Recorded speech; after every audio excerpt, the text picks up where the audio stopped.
За да се убедим, че процесът по захаряването на малца е протекал правилно, се прави така наречената йодна проба.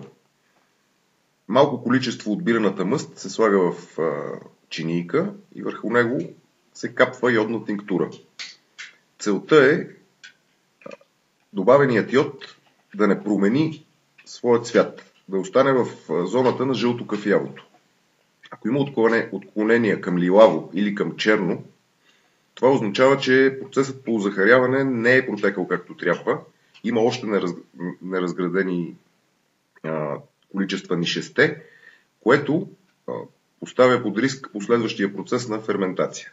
В нашия случай йодната проба излезе окей и преминаваме към следващата фаза – връщане на прецедената пивна мъст в съда за варене.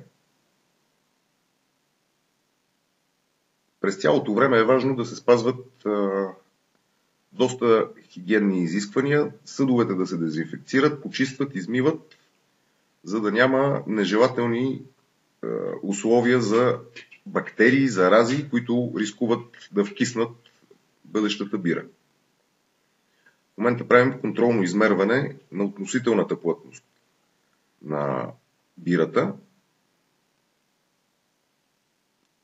Това е важно, за да можем на по-късен етап да определим какво ще бъде алкохолното съдържание на бирата.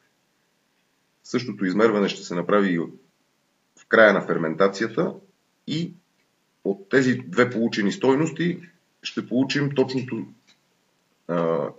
количество алкохол, което ще има червеният ирландски ейл.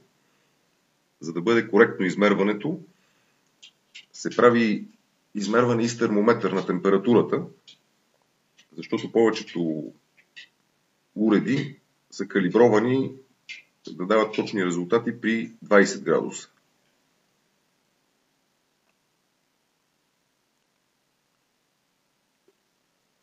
Получените данни се записват в съответния дневник на варката, за да може на по-късен етап сметките да бъдат направени коректно и да знаем точните данни на бирата, която искаме да сварим.